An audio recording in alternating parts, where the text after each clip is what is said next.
Alright, we're going to carry on with our Vetterli load development.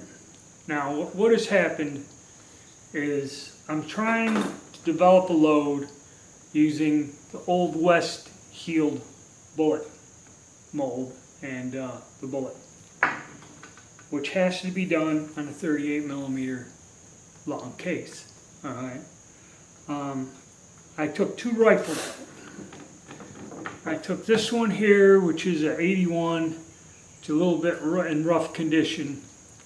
And the strange thing is, this rear sight is frozen, pulled out slightly and stuck. Okay, which I thought may be a problem. Now I took my original rifle, which is a 78.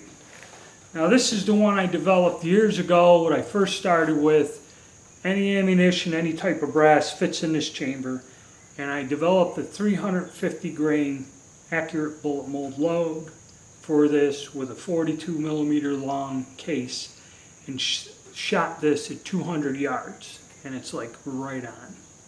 Okay, now this one, what I'm talking about, the rear sight, when you pull this out like that and then slide that back, well, that other one's stuck out and I can't move it. I tried, it's frozen, so that could be a problem.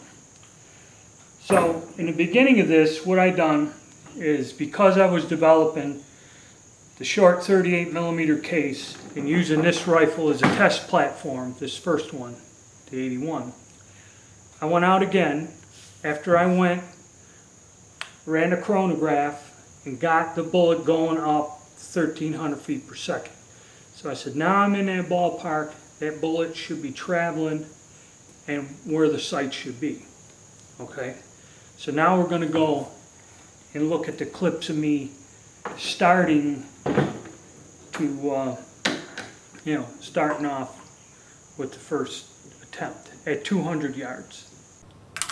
Okay, after some load development with our Old West bullet mold, I ended up getting a better load than what I was using the last time I was out here. And I achieved that 1,300 feet per second. So now, no screwing around. We're at 200 yards here on a low rider rest. I got a big high visibility red dot target out at 200 yards. The only thing is, if I'm off on my elevation more than 10-12 inches, I'm going to miss the backstop all the way around. So let's give it a shot and see if we can get on paper this time.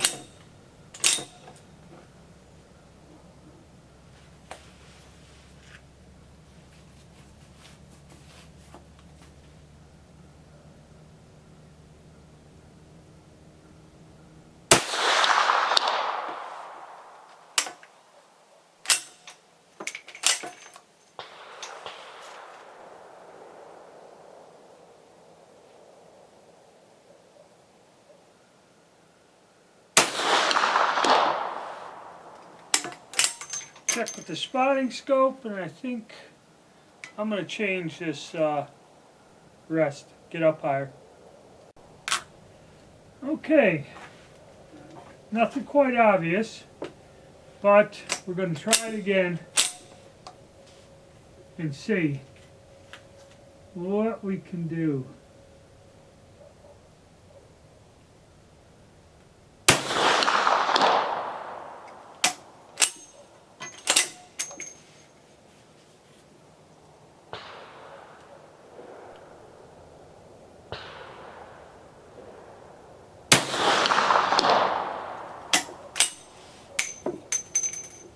Okay, spotting scope again. Okay, after a few attempts with this first rifle at 200 yards, I said, well, something ain't right. It could be that sight's frozen, whatever. I still had 2 rounds left using the heavier 350 grain. This is an accurate bullet mold bullet, and using the longer brass. I had 2 live rounds left. So I went and took my original gun that I First one I converted in that. Fired those 2 rounds and got one on the paper slightly to the left. And I remember from years ago when I fired that gun, this gun shoots a tad to the left. So that was my problem there with that. So that ammo, that bullet, at 200 yards, the sights as is are right on, and I hit. So since I knew where the sights were and where I was hitting with one type of ammunition, I continued on again, okay, with the 38 millimeter load.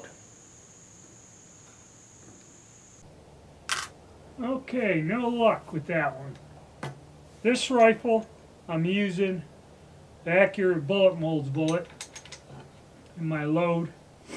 And this gun I have shot at 200 yards. So this thing should get us to where we're on the paper. The other rifle is a later rifle, and someone has pulled that rear sight thing out, and it's stuck. And I have no idea what that's doing in terms of the sight picture at a distance.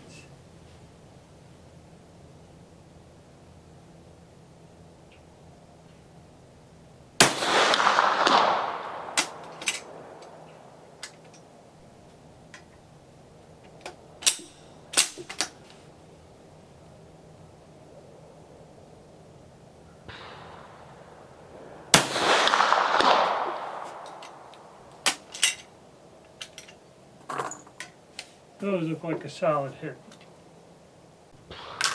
Okay. This gun, I got one down there. And again, it shoots a tad to the left at 200 yards. So now I'm going to take our other bullet and try to get some down on the paper there. Okay. See how we end up doing.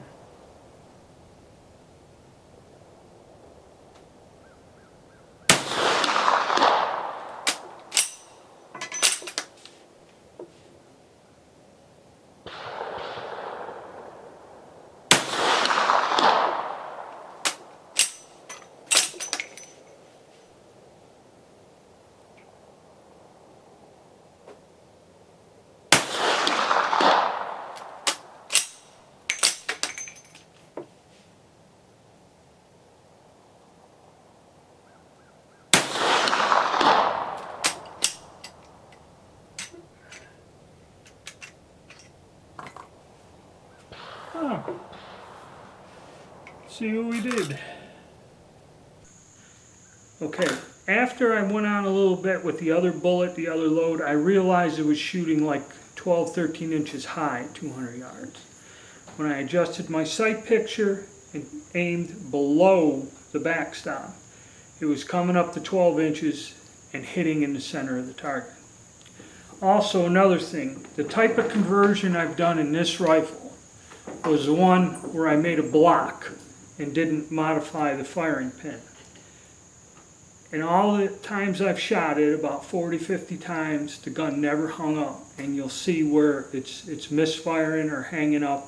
The block shifted in the bolt. So from now on, I'm not doing any more of these types of conversions where I make a block. I'm only going to do ones with the firing pin. Okay, I might go back and find the firing pin, change that, take this out. I do have one gun that has the striker rod is short. And that's the other one, the older one I have, that constantly is malfunctioning because that somebody messed that up. I may see if I can get a full-length striker rod and swap it out or change it over or something and do something else with it to get that to function correctly. But I'm not going to do the block conversions no more because it has the potential to malfunction. So that conversion I'm not going to do. Okay. After screwing around, point of impact of the bullets is about a foot different, way bigger than the backstop. It's a heavy bullet, shoots low, and the sights are right on the 350 grain bullet. With the lighter bullet, the gun shoots way high. So I aimed under the thing and finally got in to the backstop where I'm on the paper. So I'm going to try to get one in there. I'd expend some ammo, but now I understand at the distance what I'm doing.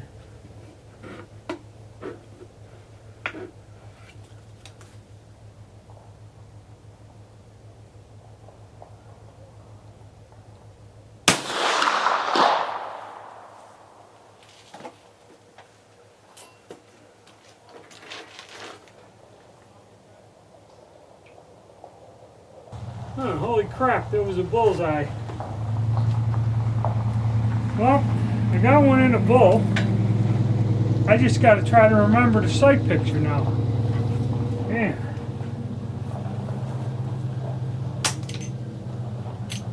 That's the fun of shooting these old guns. Now I got company. Let me try getting another one down there.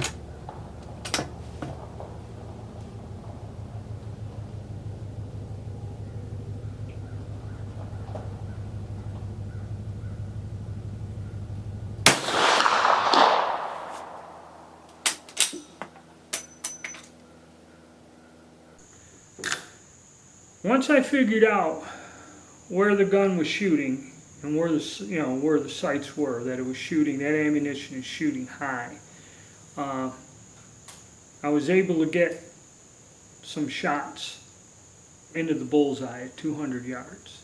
Okay, and the ammunition is quite accurate when I developed it and tested it.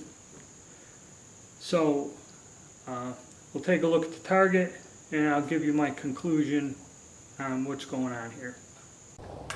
Well, I guess I got the sight picture down. I guess I ain't going to be alone here, so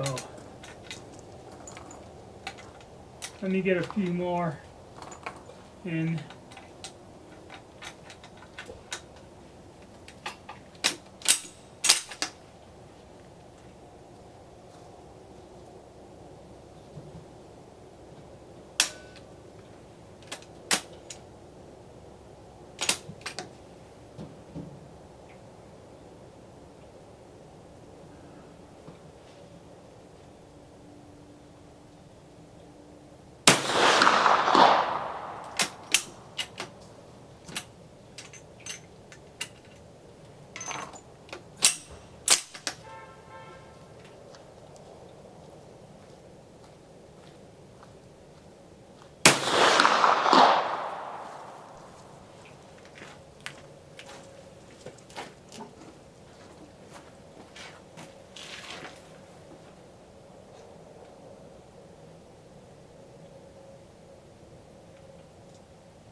Okay, got another one in there, so we got it.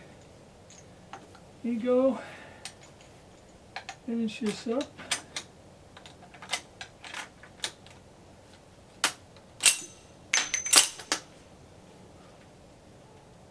Okay, at 200 yards, we got some in the bowl, okay? What was happening is with that lighter bullet, it was shooting way over the top of the backstop. This one way down here at the bottom right there, that bullet is when I aimed below this. So my point of aim was I was dropping the front sight post down into the notch and putting the notch about at the bottom of this backstop. And that got me up in there where I got one in the black and I got one in the bowl. And the last four I was shooting before the camera memory space ran out. I got up in the top and around there. This one here was one of the 300 grain bullets that got me on the paper. That bullet shoots on. The 310 shoots high, but then we got in here, here, all around in there. So now that I know where it's shooting high, I know how to adjust my sights and drop it down onto the paper to get it in here. Alright. Alright, so as you can see from the targets and what's going on, when you're trying to shoot a gun like this, first thing is most people aren't going to shoot it at 200 yards. Okay, but any difference in the bullet, in the powder charge, or anything has a very serious difference in the point of impact. So first of all, you have to have a huge backstop with a couple feet, 2-3 feet of room each way at any distance to see where you're hitting, or you're just going to burn up a lot of ammo. Okay, number one. Number two is you can load this thing down to where it shoots kind of accurately at 100 yards. I've seen people rip the sights off and do all kinds of stupid crap to be able to shoot point and aim at 50 or 100 yards. You know, don't do that. I did get a message from a guy that showed me a picture. He had some clamp-on front sight that he built, that he put on the gun, that you just bolt on this thing and it's another sight, front sight. It's way up higher, get you down there where you can shoot whatever he's shooting is on there. That's another idea. I myself, I got the one load I know is developed for 200 yards, and at 200 yards I'm right on. Okay, it's my own personal choice of what to do with these guns. And see, now I don't know if that old West bullet mold at that velocity, would it be on at 250 or 300 yards? Okay, would I be dead square on, or another 50 yards? Would that point of impact be hitting? See, that's a difficulty in getting these old guns to shoot accurately because they are not flat shooting. Okay, you have a certain weight bullet that is calculated to travel at a certain speed, and these sights are set for whatever the military decided, 250 meters, yards, whatever, or 300, that when that bullet arcs, at that point, it's going to hit where the sights are regulated to. Okay, that's the problem. They're not flat shooting guns. 8mm Mauser, a 30-06, or anything 308, any more modern cartridge, they're pretty flat shooting. So if the sights are regulated for 100 yards, at 150 yards, even 200 yards, the variance is not going to be much. You're talking inches, not feet. Okay, I'm off a foot, 12 inches or more.